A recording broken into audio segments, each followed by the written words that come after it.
বন্ধুরা, জীবনে সবচেয়ে কঠিন যুদ্ধটা বাইরে নয়, সবচেয়ে কঠিন যুদ্ধটা হয় নিজের ভেতরে। যখন মন বলে আর একটু ঘুমাও, তখন নিজেকে উঠিয়ে দেওয়া। যখন মন বলে আর একটু মোবাইল দেখি, তখন নিজেকে থামানো। এই ছোট ছোট সিদ্ধান্তই তৈরি করে একটা শক্তিশালী মানুষ। সেলফ ডিসিপ্লিন কোনো বড় জিনিস দিয়ে শুরু হয় না, এটা শুরু হয় ছোট ছোট অভ্যাস দিয়ে। প্রথম অভ্যাস, প্রতিদিন নির্দিষ্ট সময়ে ঘুমানো এবং নির্দিষ্ট সময়ে ঘুম থেকে ওঠা। কারণ যে মানুষ নিজের ঘুম নিয়ন্ত্রণ করতে পারে, সে ধীরে ধীরে নিজের জীবনও নিয়ন্ত্রণ করতে পারে। সকালে ঘুম থেকে উঠে প্রথম 1 ঘন্টা মোবাইল থেকে দূরে থাকুন।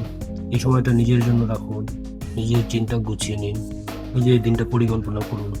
প্রতিদিন একটু হাঁটুন, অন্তত 30 মিনিট। শরীর নড়াচড়া করলে মনও শক্ত হয়ে ওঠে।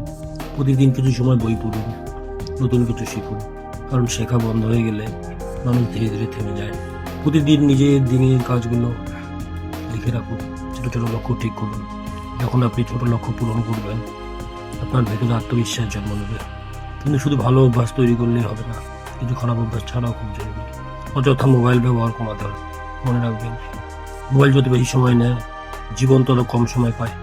সিগারেট, গুটখা, যে কোনো নেশা, এগুলো মানুষকে শক্ত করে না, এগুলো মানুষকে ধীরে ধীরে দুর্বল করে দেয়। অযথা আড্ডা দিয়ে সময় নষ্ট করে বন্ধ করুন। যেখানে শুধু অভিযোগ, নিন্দা, নেগেটিভ কথা, সেই জায়গা থেকে দূরে থাকুন। আরেকটা খুব গুরুত্বপূর্ণ অভ্যাস ছাড়তে হবে, নিজের সম্পর্কে খারাপ কথা বলা। নিজেকে আমি পারবো না বললে মস্তিষ্কও বিশ্বাস করতে শুরু করে যে আপনি সত্যিই পারবেন না। আজ থেকে নিজের সাথে কথা বলুন শক্তভাবে। নিজেকে বলুন, আমি বদলাতে পারি, আমি আবার নতুন করে শুরু করতে পারি। মনে রাখবেন, সফল মানুষের ব্যর্থ মানুষের পার্থক্য খুব বড় কিছু না, পার্থক্য শুধু অভ্যাসে। ভালো অভ্যাস মানুষকে ধীরে ধীরে উপরে তুলে দেয়, খারাপ অভ্যাস মানুষকে ধীরে ধীরে নিচে নামিয়ে দেয়।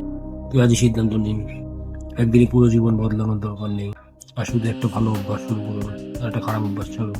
তারপর দেখবেন ধীরে ধীরে আপনার জীবনে বদলাতে শুরু করেছে। কারণ শক্ত মানুষ জন্মায় না, শক্ত মানুষ তৈরি হয়। আর সেই তৈরি শুরু হয় একটা ছোট সিদ্ধান্ত থেকে। আজ, এখন, এই মুহূর্ত থেকেই।